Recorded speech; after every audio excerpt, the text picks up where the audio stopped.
De la unión de Acab y Jezabel nacería una semilla de maldad, un linaje de maldad.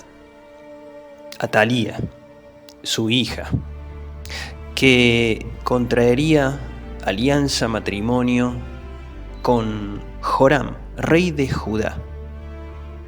Así, ambos reinos quedarían unificados en un breve tiempo. Y producto de la alianza y del matrimonio de Joram, rey de Judá, y de Atalía, hija de los reyes Acab y Jezabel del norte, nacería un futuro rey, Ocosías, rey de Judá, que hizo lo malo delante de Adonai, como sus antecesores, y que fue asesinado. No obstante, su madre, Atalía, vio allí la oportunidad de poner en marcha los deseos y las ambiciones de su madre Jezabel, tomar control y absoluto dominio del reino de Judá. Es así pues que los malos pensamientos, la ambición desmedida y el mal corazón de Atalía puso en marcha un plan siniestro: acabar con absolutamente toda la descendencia real de la tribu de Judá y hacerse así del poder absoluto del reino. Así pues, Atalía puso en marcha el asesinato de absolutamente todos sus nietos y todos los parientes y descendientes de la realeza, de la casa de David. Atalía se consagra reina de Judá, reina de Israel, pero ilegítimamente. Consumada en el poder, Atalía vio realizado el sueño de sus padres, de Jezabel y Acab: hacerse de una vez por todas con el control y el dominio absoluto de todo el reino de Israel. Sin embargo, Elohim, el Dios de Jacob, no dejaría esta causa, la sangre inocente derramada, sin establecer su justicia. Y esa justicia vendría dada por medio de un plan secreto. Y ese plan estaba en marcha. Y ese plan se llamaba Joás. La Torá, las escrituras hebreas, establecen en los libros de Shemot, de Éxodo, y de Devarim, de Deuteronomio, la voluntad del Eterno para su pueblo, y dentro de esa voluntad establece de que los hijos de Israel no debían caer en alianzas o establecer alianzas con pueblos extranjeros, con naciones paganas, cuyos cultos o cuyas adoraciones fueran dirigidas a otros dioses que nada tienen que ver con el único Elohim verdadero, que es el Dios de Jacob, el Dios de Abraham. Pero también la Torá establecía y establece que no debes dar a tus hijos en alianza, en matrimonio, con naciones extranjeras, para evitar de ese modo no solamente que su corazón se desvíe, sino que afecte a generaciones futuras y terminen de una u otra forma alejándose del Creador. Es así pues que hoy vamos a hablar de una historia cruel, pero en donde vamos a poder ver cómo el Eterno siempre, pero siempre, tiene un plan, interviene de manera secreta, tocando corazones que muchas veces uno no ve, para asegurar que un propósito se cumpla. Y eso lo hace por amor, puramente por misericordia con su pueblo. Existió un rey en Israel llamado Josafat. Josafat fue rey de Judá, del reino del sur. Y contrariamente a lo que establece la Torá en los libros de Deuteronomio, de Barín y Shemot de Éxodo, de no realizar, no llevar adelante alianza con pueblos extranjeros o con naciones idólatras, Josafat hizo todo lo contrario. Establece una alianza con muchos reyes impíos, entre ellos Acab, rey del norte de la casa de Israel, y Jezabel, su esposa. Todos conocemos la historia de Jezabel y cómo terminó, pero producto de la unión matrimonial entre Acab y Jezabel, llegaría a este mundo una semilla de maldad, un linaje de maldad, una descendencia.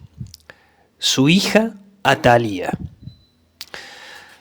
Atalía ganaría el corazón de Joram. Joram, hijo de Josafat, el rey de Judá. Joram, rey de Judá. Se establecería un pacto, un matrimonio, una alianza entre ambos descendientes. El descendiente de Josafat, rey de Judá, Joram, y la descendencia de Acab y Jezabel, Atalía, su hija. De esta manera, ambos reinos quedarían unificados en uno. De la unión entre Joram y Atalía, Joram de la tribu de Judá, nacería un futuro rey, Ocosías. Ocosías gobernaría a Israel, a ese Israel unificado, pero haría lo malo delante de los ojos de Adonai. Ocosías fue asesinado y su madre, Atalía, vio allí en ese suceso la oportunidad de llevar adelante los planes de sus padres, de Jezabel y de Acab. Conquistar, hacerse del poder absoluto del reino de Judá y de todo Israel. Así pues, fue que Atalía, con violencia, usurpa y toma el trono de Israel, luego de la muerte de su hijo Ocosías. Y para ello, Atalía trama un plan siniestro: asesinar, hacer desaparecer a toda la descendencia directa del rey David, de la realeza, del linaje real. Manda a matar, a asesinar absolutamente todos los descendientes de Ocosías, es decir, sus hijos, sus propios nietos, los nietos de Atalía. Todos, absolutamente todos, fueron dados a muerte, asesinados. Es así que Atalía llega al poder, la única mujer que se proclamó reina en Israel, de manera ilegítima. Gobernaría no poco más de 6 años. Sin embargo, Adonai, el Dios de Abraham, que opera en lo secreto, no dejaría esta causa, este derramamiento de sangre inocente, sin establecer su justicia. Y Adonai también tenía un plan. Adonai tenía un plan. Y lo llevaría adelante de manera secreta por medio de 2 personas que fueron sensibles a su voz, que conocían la historia del pueblo, conocían el impacto de lo que podía provocar esto en futuras generaciones, y protegerían a espaldas de Atalía a uno de los descendientes de Ocosías, a un nieto de Atalía, Joas. Joas, descendiente directo de Ocosías, preservado, guardado, protegido en lo secreto por un Cohen, por un sacerdote, Joiada, de la tribu de Leví, y por su tía, Josaba, hermana de Joram, cuñada de Atalía, que era hija de Jezabel. Joas fue criado, guardado en el templo de Israel, preservado hasta el momento oportuno. Y es así que a los 7 años de Joas, Joiada, el sacerdote, proclama una revuelta en Israel para proclamar heredero de la corona a este niño, al hijo de Ocosías. Enterada de esto, Atalía estalla en furor, en ira, es capturada al grito de traición, traición, y finalmente es ejecutada. Joas llega al trono envuelto en una historia marcada por asesinatos, traiciones, alianzas no permitidas por parte de la Torá, de la instrucción, por una ambición desmedida, por planes siniestros, raíces de iniquidad, de transgresión. Pero aún así, fue proclamado rey. El Eterno se reservó una semilla del linaje de David y la preservó. No dejaría a Israel sin descendencia de la casa de David, porque era necesario que la línea davídica continuara hacia futuro, porque de allí vendría el Mesías. A pesar de todo esto, el Eterno siempre, pero siempre, interviene en la historia del pueblo de Israel, por fidelidad, por misericordia, para afectar a las próximas generaciones. Y fue el caso de Joas. Joas creció bajo la dirección de este Cohen, de este sacerdote, Joiada, recibió instrucción e hizo lo bueno durante muchísimos años de su reinado en Israel.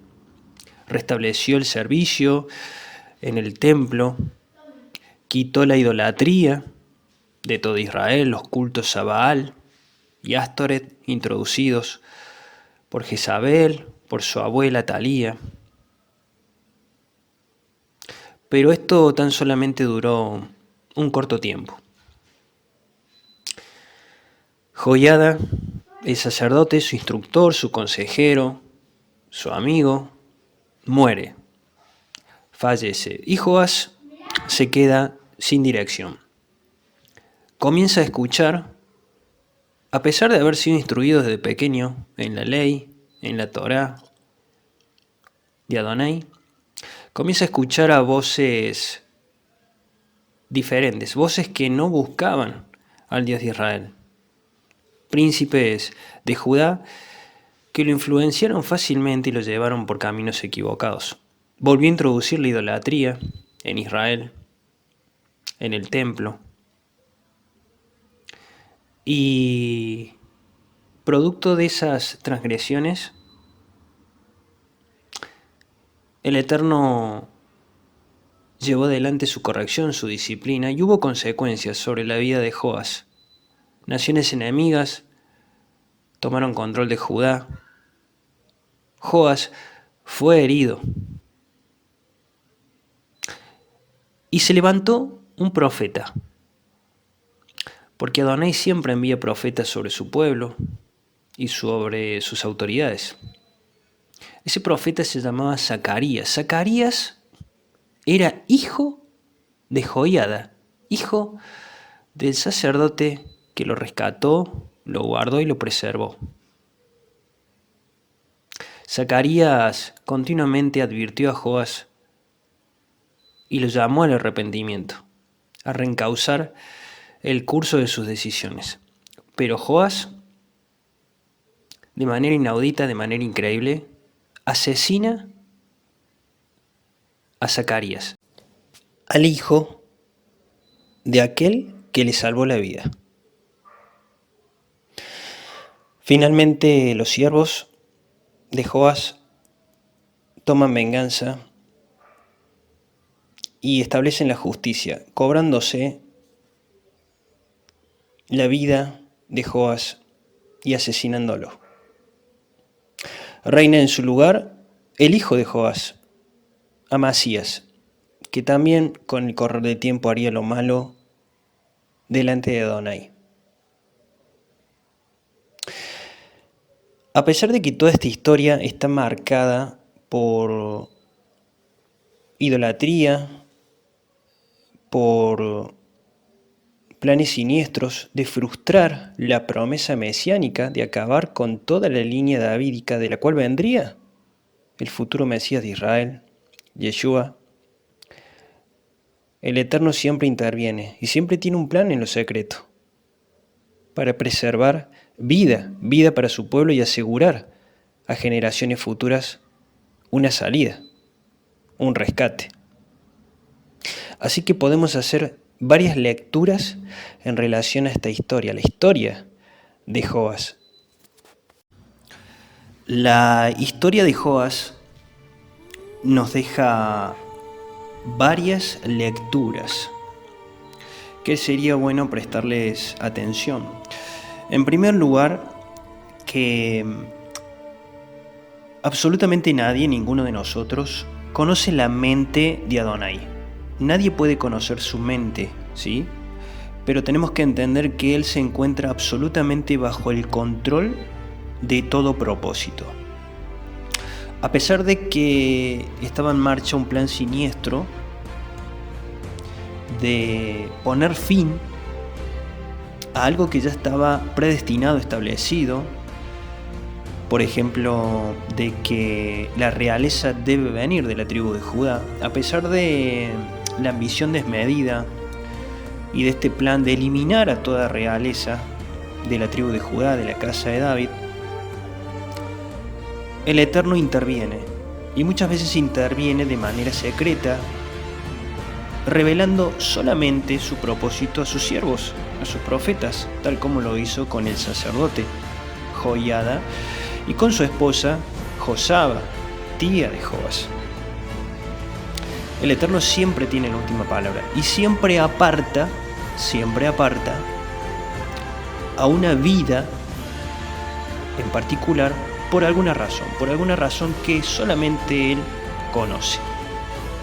Porque aunque se eliminó a todo hijo de Ocosías, a los hermanos de Joás, a todos los nietos de Atalía, el Eterno deja una semilla. La guarda, la preserva, aunque no tenga padre ni madre. Y a su tiempo, Él revela los propósitos y es colocada en el lugar que tiene que ser. Así lo hace con cada uno de sus escogidos, con cada uno de aquellos que Él ha ido llamando y que está restaurando.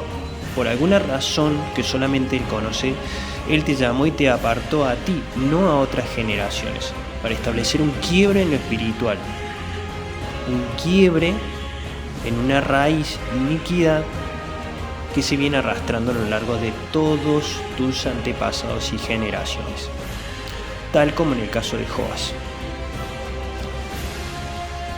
En segundo lugar, tenemos que hacer la siguiente lectura, que aunque Joás comenzó bien y tuvo instrucción, Joás dependía del consejo de Joiada, el sacerdote. Cuando él muere, él fallece, se queda sin consejero, sin instrucción, y Joás no buscaba la dependencia de Elohim. Ese fue el error de Joás como rey, a diferencia de David. Joás se dejó influenciar por otros líderes de Judá, por malos consejos, y terminó desviándose. Así que tenemos que entender que muchas veces, aún en este camino, no basta con buenas intenciones. Se arrastra una raíz de iniquidad con la cual cada uno de nosotros va a tener que luchar esa mala inclinación hasta el final de nuestros días, pero no ceder ante la presión, ¿sí? llevar todo, como bien dice Shaul Pablo, todo pensamiento cautivo a la obediencia de Mashiach, de Yeshua o de Cristo. ¿Ok? En tercer lugar, la traición. Joás termina cometiendo traición sobre su propio pueblo, producto de esta iniquidad, asesinando a el hijo de aquel hombre que le salvó la vida, a Zacarías. Y cuando uno recae nuevamente en esos vestigios de maldad, la consecuencia no solamente se paga con la propia vida, porque Adonai defiende la causa de los inocentes, hay consecuencias, sino que la transgresión o el pecado puede recaer aún en el propio pueblo, como sucedió con la historia de Joás. Naciones enemigas vinieron sobre Judá. Es decir que una vez que tú eres llamado a este camino y entras nuevamente en pacto con el Dios de Israel, no estás libre de las consecuencias y la disciplina, y puede afectar aún a aquellos que te rodean, a tu descendencia o tus futuras generaciones. Eso es importante entenderlo. La transgresión trae consecuencias y disciplina. Es importante entender que si uno dice que ama a Adonai, al Dios de Israel, y uno intenta cumplir su instrucción, no debemos dar a nuestros hijos a naciones extranjeras, no debemos establecer alianzas con pueblos extranjeros. Eso estuvo presente siempre en los reyes de Israel y es el caso de la historia de Joás. Su bisabuelo Josafat establece alianza con Acab y Jezabel, rey de Judá, con reyes que introducen en las tribus del norte prácticas de idolatría, cultos a Baal y a Astoret. Continúa esta alianza con el matrimonio de Joram, rey de Judá, hijo de Josafat, y Atalía, hija de Acab y Jezabel, unificando el reino de Judá y de Israel en uno, con toda y absolutamente toda la idolatría y la raíz de maldad, que termina consumándose en el hijo, Ocosías, que hizo lo malo y fue asesinado. No hay dudas de que Joás, a pesar de haber sido preservado y guardado por Elohim, arrastraba una raíz de sus abuelos y su padre y de sus bisabuelos, de maldad, de traición, de ambición, de poder, ¿sí? Y es aquello con lo cual tuvo que luchar Joás, a pesar de que fue escogido para preservar la línea davídica. Y por último, entender que en esta historia no vemos ni más ni menos que la fidelidad de Adonai para con su pueblo. Que cuando Adonai habla, cuando Adonai decreta, sus propósitos se cumplen, a pesar de todo plan, de toda artimaña que el adversario o el enemigo pueda entablar en torno a alguna vida. Lo que Adonai decreta sobre una vida se cumple, tarde o temprano se cumple. El Eterno no iba a dejar a Israel sin descendencia real, sin descendencia de la casa de David, porque de allí debía venir nuestro Mesías, el Rey de Israel. Atalía intentó llevar adelante los deseos de su corazón, los malos deseos, pero aunque logró concretarlos, fue por breve tiempo. Y esto nos demuestra que Elohim, el Dios de Abraham, de Isaac y de Jacob, actúa en lo secreto. Cuando alguien que no es parte del pueblo, o aún siendo parte del pueblo, intenta usurpar algo que está determinado sobre la vida de una persona, ya sea un llamado, autoridad misma, el Eterno no deja de intervenir sin la corrección y sin las consecuencias que ello implica. El Eterno ve las intenciones de los corazones. Él juzga entre oveja y oveja, ya lo decía el Mesías. Nosotros no podemos saber con qué intenciones cada persona en este reino y en esta restauración busca y sirve a Adonai. No nos corresponde. Lo que sí nos corresponde es entender de que así como Joás, nosotros tenemos una carga espiritual, una impronta espiritual que heredamos de nuestros antepasados y que tiene que ver con la mala inclinación, con la cual vamos a luchar hasta el final de nuestros días. Pero nuestro deber es no ceder ante esa presión como lo hizo Joás y no pagar con traición. Joás no buscaba a Adonai, no buscaba a Elohim, sino que su confianza, su emuná, estuvo siempre depositada, su seguridad, en los hombres. Supo escuchar a quien lo rescató, a Joiada, pero no buscaba a Elohim. Y es por eso que su corazón, su leb, fue influenciable y terminó escuchando a voces que no buscaban a Adonai. Así como establecía Pablo en sus cartas, probad entre espíritu y espíritu, entre ruajim y ruajim. Porque muchas veces creemos estar escuchando a voces que provienen de parte del Eterno y son voces cuyos corazones no están restaurados, no buscan a Adonai y en consecuencia caemos en decisiones y acciones que lejos están de hacer la voluntad que el Eterno quiere para nuestras vidas. Toda mala decisión, toda acción que no es llevada adelante de Adonai, del Dios de Jacob, trae consecuencias, y consecuencias no solamente para nosotros por amor, de corrección y disciplina, sino que afectan también a tus próximas generaciones.